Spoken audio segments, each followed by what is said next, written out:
Hay una expectativa pocas veces vista para una marcha.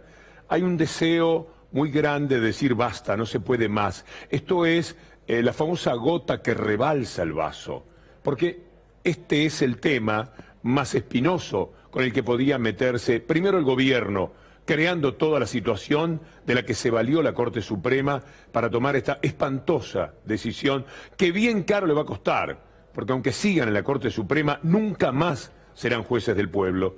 Esta es una Corte que a sí misma le va a privar para siempre del mínimo respeto. Es una Corte perdida en su primer fallo importante, y es justo que así sea, porque además los 3 jueces que fallaron, los 3 jueces que se entregaron a los designios de la época, en ese fallo de época, por sus distintas razones, Rosato y Rosencraft, porque llegaron exactamente para eso, y Hayton de Nolasco porque tenía que devolver la posibilidad de que no apelaran el fallo que le había permitido ser jueza después de los 75 años, no podrán quitarse nunca esta mochila. Y es justo que no se puedan quitar esa mochila porque han hecho muchísimo daño, porque se han reído de la historia, del dolor de miles y miles, porque hablamos de los desaparecidos y las familias multiplican ese número por muchísimos más. Hay una buena parte de la sociedad argentina que tiene una herida que es imposible cicatrizar, y sobre esa herida lo que han hecho es poner el peor de los vinagres desde la Corte Suprema de Justicia para que el dolor aparezca nuevamente. Y por eso mañana el pueblo sale a decir basta de esa Corte, basta de fallos como este, pero también basta de muchas otras cosas que hoy día se están sobrellevando de parte de un gobierno que se ha llevado todo por delante hasta este tramo de la historia.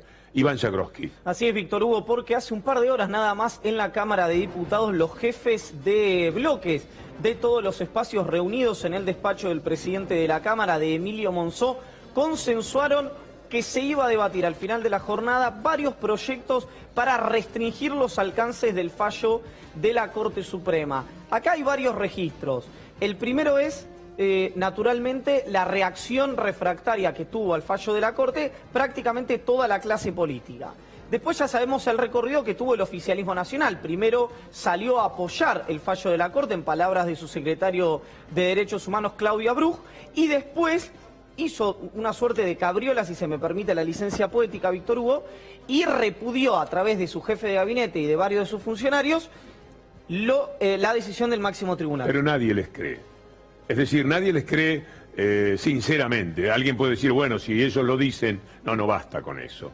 Lo que han hecho durante todo este año y medio que llevan de gobierno es ir contra los derechos humanos. Incluso desde antes de ser gobierno, todo lo que dijeron ha sido una falta de respeto a los luchadores por los derechos humanos. Entonces no sorprende que después de muchísimas decisiones en las cuales se mostraron en la vereda de enfrente de los luchadores reales por los derechos humanos, aparezcan ahora diciendo con esto nosotros no tenemos nada que ver. Hubo, Víctor Hugo, un voto más o menos del 3/4 de tercera parte, quiero decir, de los presentes, el 3/4 de los presentes, no las terceras partes, aprobando la posibilidad que el oficialismo y la oposición traten estos proyectos al fin de la sesión de hoy.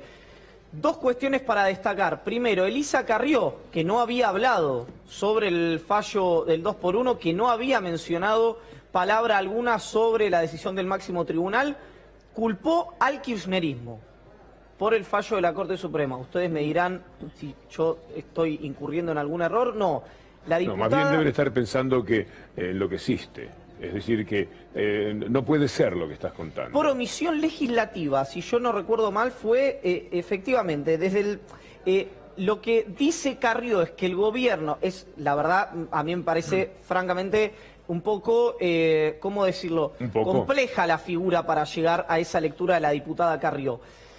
¿Qué dice Carrió? Que como el kirchnerismo tuvo 12 años en el poder y la posibilidad de modificar las normas para evitar la salida del 2x1, el kirchnerismo es responsable que 2 de los jueces que impulsó su partido y una jueza que, no sabemos, pero la sensación que da es que hubo algún acuerdo para mantenerse en el máximo tribunal, no tiene responsabilidad en el fallo de la Corte, pero sí el espacio que abandonó el Poder Ejecutivo en diciembre de 2015. Una pérdida de tiempo, Iván, Sí, considerar... sí y no, Víctor Hugo, porque es una persona que hoy lleva los destinos, es una de las 3 personas que lleva los destinos de Cambiemos. Bueno, así le va. Así va, Cambiemos, diciendo cosas, retractándose, dando marcha atrás permanentemente. Famoso ya el gobierno por dar marcha atrás, decir algo o hacer algo y después tratar de quitarle entidad. Pero esta es la peor de las jugadas, porque son los que impulsaron el fallo, son los que alimentaron a la Corte Suprema para que hiciera esta locura, para que cometiera este dislate. Y después cuando aparecen las encuestas y dicen, muchachos, esto es una ruina para ustedes y estamos en un año electoral, salen a decir que no piensan lo que todo el tiempo han estado diciendo sobre derechos humanos. Le robo una reflexión, Víctor Hugo, a mi amigo Marcelo Leiras, que decía, Carrió no habla para no legitimar el voto de Lorenzetti por el enfrentamiento histórico que tiene ella con el presidente del máximo tribunal. Es decir, no habla en contra del fallo de la mayoría de la Corte para no legitimar la posición de Ricardo Lorenzetti, o no habla a favor del fallo de la mayoría de la Corte, de su amigo Horacio Rosati, para no darle munición a Lustó para la ciudad de Buenos Aires. ¿Con qué estaba especulando? Porque si ustedes ven, las declaraciones de Carrió dice que es correcto desde el punto de vista del derecho, pero es cuestionable desde el punto de vista moral. Una hipérbole que hizo Carrió para no decir ni condeno el fallo, porque desde el punto de vista humano es muy cuestionable, ni lo apoyo porque me sostengo en la cuestión jurídica. Francamente, a mi criterio quedó pobre la respuesta de Elisa Carrió frente al fallo de la Corte. Muchos legisladores están en contra de esta medida de la Corte Suprema de Justicia. En estos momentos en Cámara de Diputados intentarán poder promover la media sanción necesaria para impedir que este tipo de sanciones, que este tipo de situaciones de delitos de lesa humanidad puedan recibir reducción de penas. Allí está nuestro compañero Francisco Urrutia. Francisco, buenas tardes. ¿Cómo te va, Luciana? Buenas tardes. Con el móvil aquí en el Congreso Nacional, porque tanto oficialismo como oposición buscan consensuar un proyecto de ley único que termine con este beneficio del 2x1 para los condenados por delitos de lesa humanidad, obviamente haciendo clara referencia al reciente y polémico fallo de la Corte Suprema de Justicia.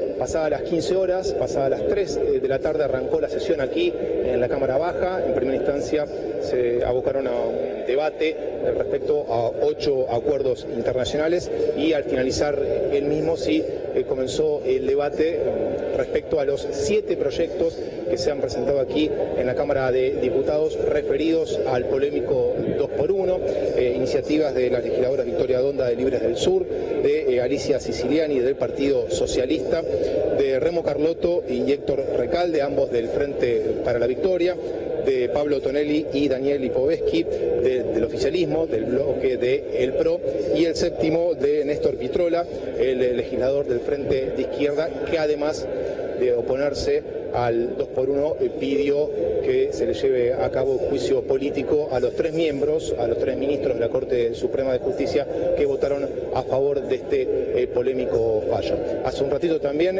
Luciana, Víctor Hugo, Iván, les cuento, llegó aquí a la Cámara de Diputados, al Congreso Nacional, Estela de Carlotto, acompañada también de otras integrantes de organismos de derechos humanos. Están en uno de los palcos del recinto de la Cámara Baja, siguiendo de cerca este debate que, insisto, busca un consenso entre oficialismo y oposición para poder terminar con este beneficio del 2x1 para los condenados por delitos de lesa humanidad.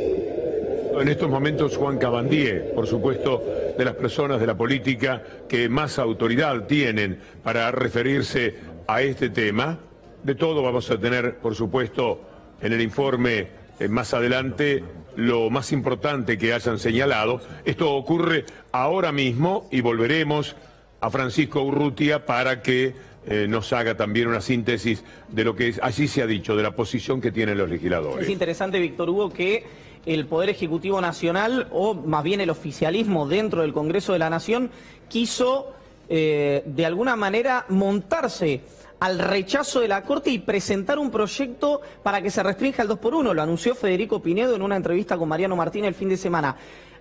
Atención a esto, porque en una posición en la que el PRO claramente estaba incómodo, porque no se puede negar o no se puede separar las declaraciones de Darío Lopérfido, de Gómez Centurión, del propio presidente de la Nación con el fallo de la Corte Suprema. Las actitudes. Garabano estuvo en Estados Unidos pidiéndole a la comisión que está ahora aquí, que viene a revisar los derechos humanos en la Argentina, le pidió que recibiese a los familiares de los militares.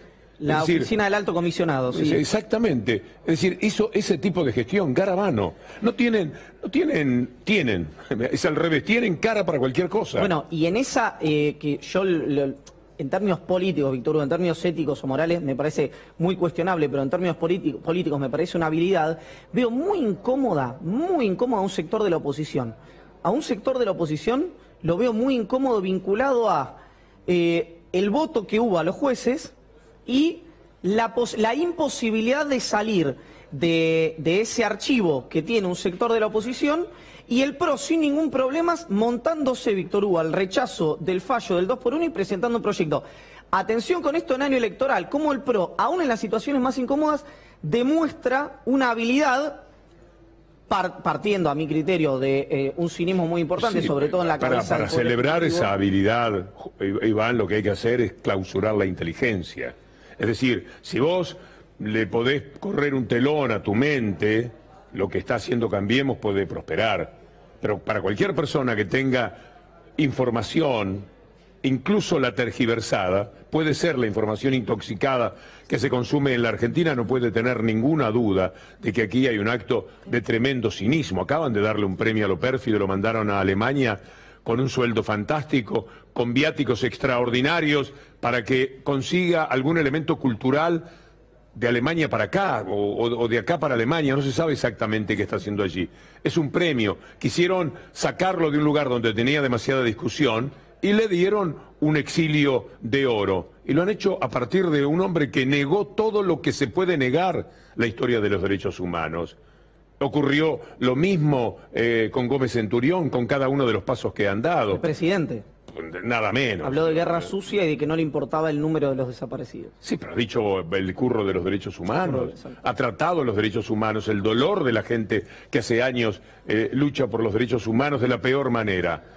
No hay forma de separarlos de este fallo, teniendo en cuenta que los dos jueces son los que eligió Macri. Y la los tercera... que puso a dedo. Digo Macri por decir Macri, en realidad Mañeto y alguna otra negociación en la que ellos habrán podido poner algo. Esta noche, en alguno de los programas de la noche, vamos a tener a una denuncia muy importante referida a Rosati. Efectivamente. Y su desprecio por los derechos humanos hacia el año 98. Así es. Un antecedente, no quiero adelantar mucho, Víctor Hugo, pero va a ser en la continuidad de C5N, que refiere a cuando tenía responsabilidades ejecutivas en la ciudad de Santa Fe.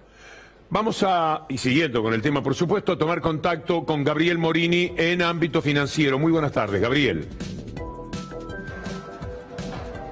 Muy buenas tardes, Víctor Hugo, para desmenuzar lo que fue el primer impacto post 2x1 y las repercusiones que tuvo en el ámbito judicial la denuncia penal contra Elena Hayton de Nolasco, Carlos Rosenkrantz y Horacio Rosati por presunto prevaricato. El fiscal Guillermo Marijuán hizo lo que se conoce como habilitar el 180, que viene a ser la imputación y la apertura formal de una investigación en contra de estos tres jueces supremos. Interesante analizarlo en dos puntas porque va a ser el juez Daniel Rafecas quien tenga la última palabra quizás en este tema, porque será quien defina si hay un delito para investigar o si la cuestión es de puro derecho, como deslizó incluso el fiscal Marijuán en su escrito, en el que fue muy cauto y muy prudente en avanzar con las imputaciones que había presentado el abogado Marcelo Parrilli, ex legislador porteño y denunciante de estos tres jueces, a quienes señaló además por el contexto político en el cual fueron nombrados y apuntó a vinculaciones con el propio gobierno de Cambiemos en este tema, sumado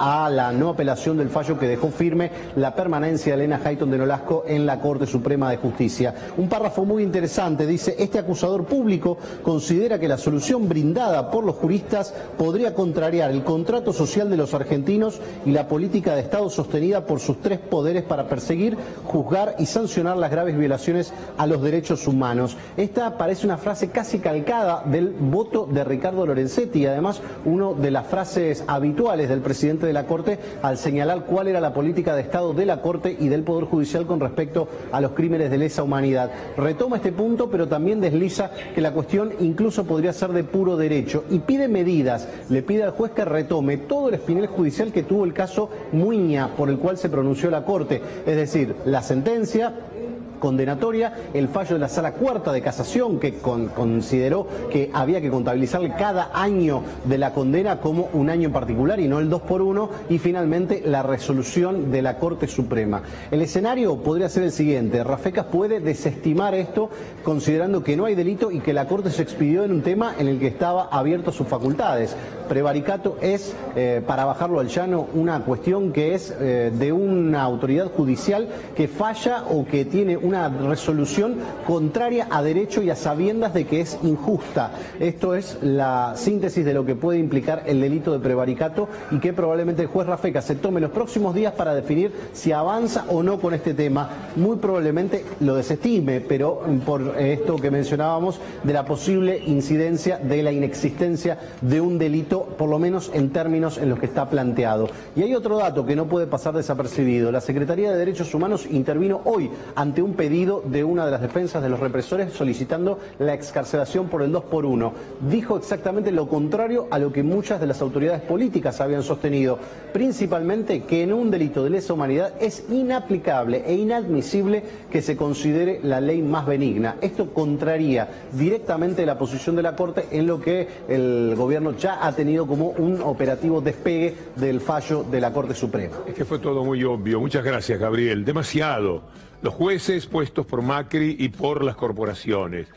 Corporaciones que saben que la gran discusión es investigar a quienes participaron civilmente de la dictadura. Todos los que robaron gracias a la matanza, el genocidio cometido por la dictadura. Esas corporaciones que tienen a esos hombres, que fueron esos cómplices, son los que designan a este personaje Rosenkrantz.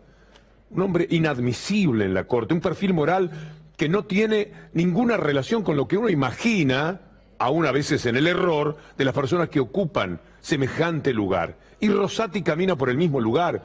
¿Cómo puede ser que sean integrantes de la Corte Suprema dos personajes que aceptaron ser designados a dedo? Algo nunca visto. Ustedes pueden buscar en Estados Unidos, en Francia, en Italia o en cualquier lugar de América Latina. No hay un antecedente de un poder ejecutivo que diga, salvo que sea una dictadura, estos son mis jueces y estos son los que van a resolver en todos los entuertos que se presenten, incluidos aquellos en los que yo esté inmerso. Es una barbaridad, todo es una gran vergüenza. Lo bueno es que mañana se le va a decir basta a eso y a tantas otras cosas que se están padeciendo en esta manera de provocar que han elegido los gobernantes para llevarse por delante a muchísimos sectores de la población argentina. Víctor Hugo, dentro de lo que es el panorama sombrío del fallo de la Corte, tratar de buscarle una arista no positiva, pero que de alguna manera baje el impacto negativo de lo que fue el fallo del máximo tribunal. Todos los espacios políticos de la Argentina, genuinamente o no, es decir, porque lo sienten, porque lo entienden que así debe ser política o ideológicamente, salieron a repudiar el fallo.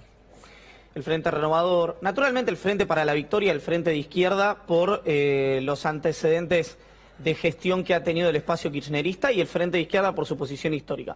El Frente Renovador, el gente Margarita Stolbizer, y ayer incluso en el programa de Marcelo Slotovías de acá, Daniel Lipovetsky, un diputado del PRO, anunciando que iba a ir a la marcha. Usted me dirá, ¿eso es genuino, no es genuino?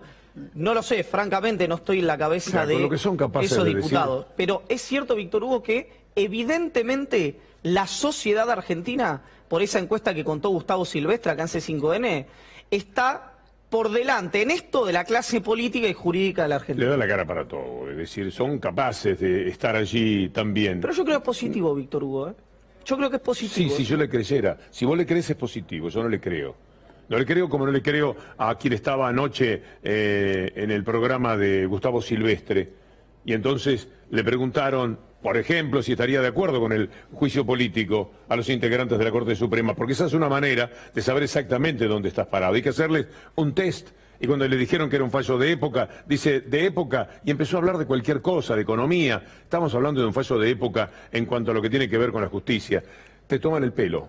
Presentaron un proyecto. Hablan y hablan. El estilo, es decir, cualquier cosa encima de las palabras de quienes pueden argumentar, en el caso de anoche, de las palabras de Gabriela Cerruti. Entonces, pueden manejarse con esto ahora porque se dieron cuenta que era un verdadero desastre para el gobierno confrontar con una parte de la sociedad que ha militado por esto y con otra parte que sin militar por lo menos ha sido respetuosa de la historia de los derechos humanos. Por eso están diciendo lo que dicen. Está bien de todas maneras. Si vos le crees, bueno, es perfecto. Yo creo que no importa lo que yo piense en este caso, Víctor Hugo. Creo que ese espacio se sienta obligado a ir a la marcha.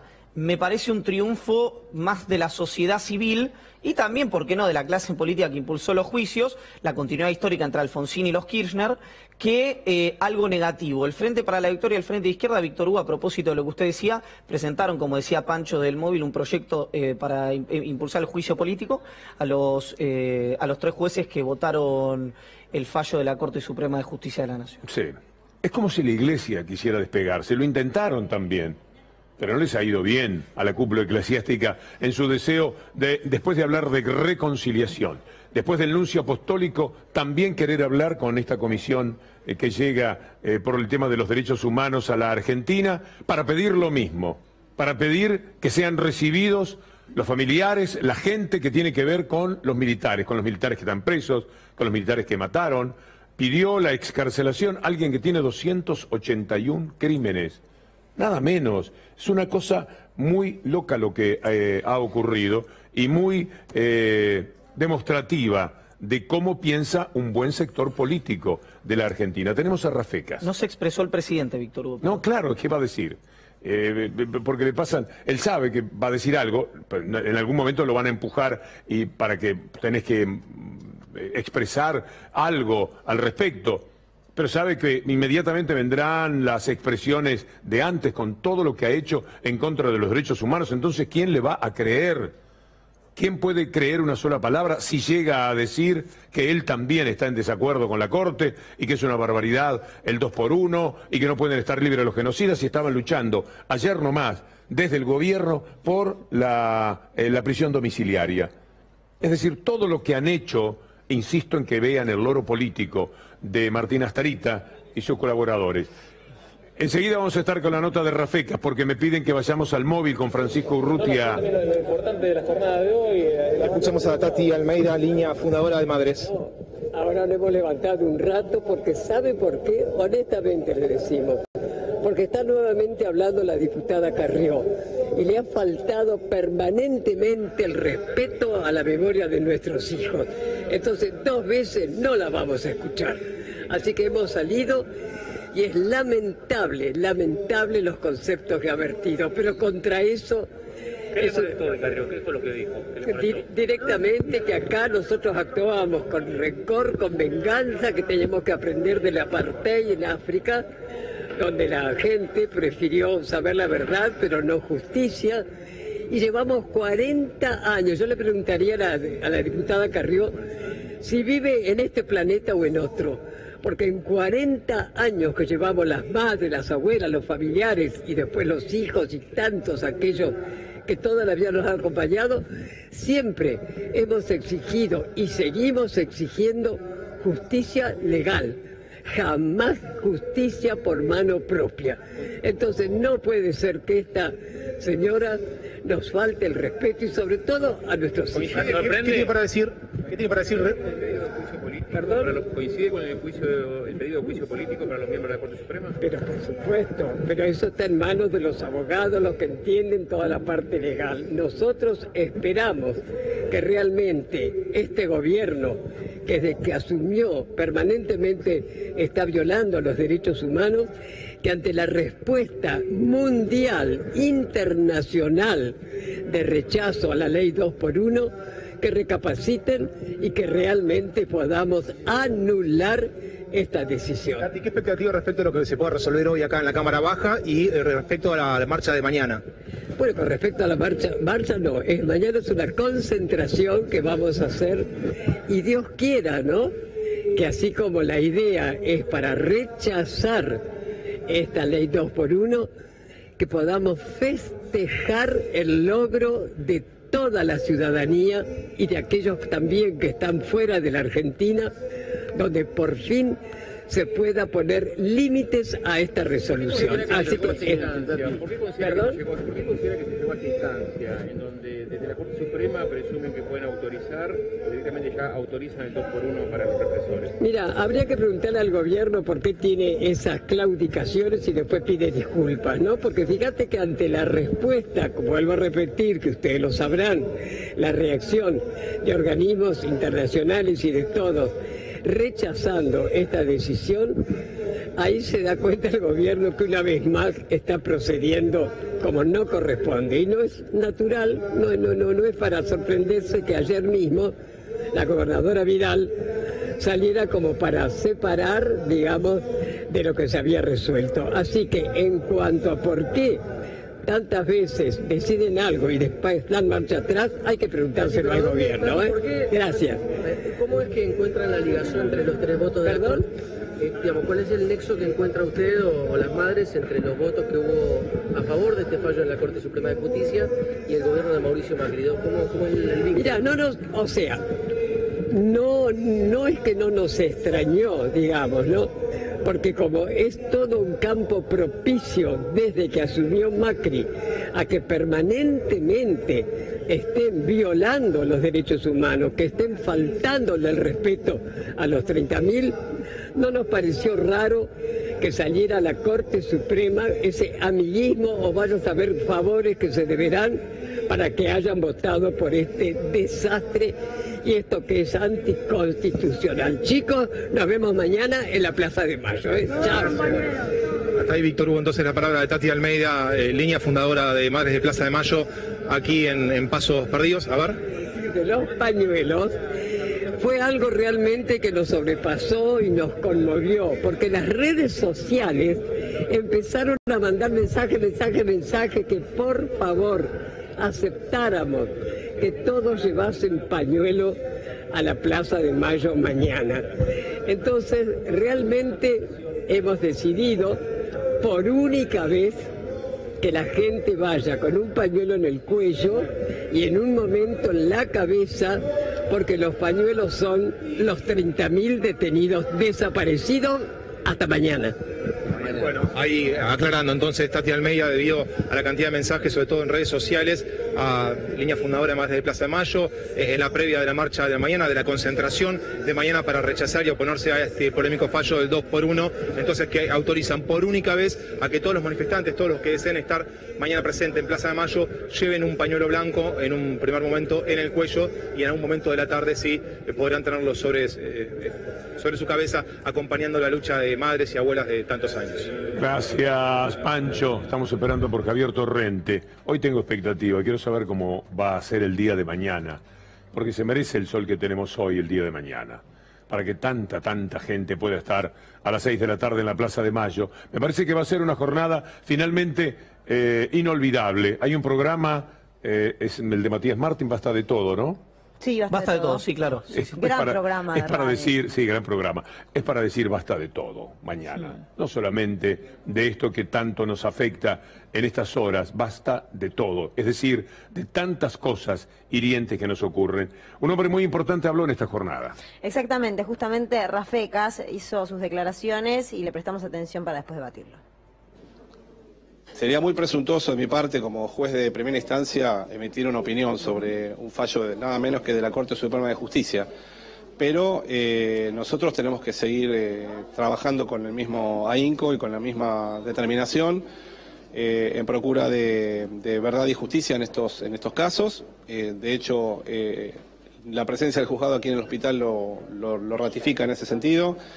Y bueno, seguimos por supuesto las noticias en el sentido de que tal vez en pocas semanas tengamos alguna propuesta legislativa de parte de todas las bancadas, oficialismo y oposición, haciendo una demarcación clara de cuáles deberían ser los alcances de aquella ley 2x1 derogada en el año 2001, ¿no? En el sentido de que no debería ser aplicable a los crímenes de lesa humanidad. Tenemos que redoblar los esfuerzos por proveer a todas las víctimas del terrorismo de Estado verdad y justicia. Rafecas, ¿para usted es lo mismo un caso de lesa humanidad como otro? ¿Tiene la misma tonalidad, la misma importancia o no? ¿O son diferentes? No, a ver, esto no es una opinión personal, esto es una cuestión que surge de tratados internacionales a los que la Argentina adhirió, es una cuestión de la comunidad internacional, es una cuestión de toda la humanidad, se trata de crímenes contra toda la humanidad y por lo tanto tiene un estándar diferente en ese sentido. Rafecas es uno de los jueces más aprobados, más conocedores, pero por otra parte tiene una gran historia en derechos humanos. Esto genera una expectativa respecto a qué es lo que puede decidir. También las cuestiones pasan por lo jurídico y Rafecas es un hombre que quiere siempre recorrer ese camino. Por lo tanto, está en una situación difícil, aunque él tenga una pésima opinión, como cualquier ciudadano, del horror que ha hecho la Corte Suprema de Justicia, tiene también que apegarse a la ley, justamente porque apegándose a la ley es que hay ciertas cosas no podrían suceder. Interesante algunas cuestiones que pasan con el fútbol, que siempre parece ajeno a todo lo que ocurre, pero el último tiempo hubo algunos indicios donde hay muchísimo compromiso. Por ejemplo, en Estudiantes de La Plata, Víctor Hugo, a través de Juan Sebastián Verón, su presidente, emitió un comunicado de una idea de estudiantes de adherirse a la marcha contra el 2x1. Y este último fin de semana, para agregar un dato también de compromiso por parte de defensores de Belgrano, hubo una bandera que pudieron mostrar donde pedían cárcel común para los genocidas. A veces muy al margen de todos, ojalá empiece mayor compromiso. Nos vamos a aflojar un poquitito ahora, porque estamos muy tensos, desde las 6 menos 5 de la tarde hasta ahora pasaron 40 minutos de unos temas bastante picantes, por cierto. Quiero prometerles la presencia de Griselda Siciliani, una delicia de actriz, de éxito notable en estos momentos con Sugar. Va a charlar con nosotros, está protagonizando esa comedia, viene, la vamos a conocer y será esto hecho con mucho gusto. Se expresó en contra también del 2x1 a los genocidios. Estuvo muy bien con eso. Y estuvo muy bien cuando el tema de los docentes. Sí, de hecho Martín Lustó, yo lo recordé aquí, escribió una carta en función de las declaraciones de Griselda Siciliani. No sé si eso exactamente le hizo gracia, pero seguramente tenía alguna amistad y quiso resaltar lo que había dicho. Pero quiero señalar que con muchísimo gusto vamos a tener entre nosotros a Griselda Siciliani aquí en vivo para que podamos conversar con ella. Y vamos a tener también algo que dijo Bielsa en una conferencia de prensa sobre los medios de comunicación, tratándose de una de las personas de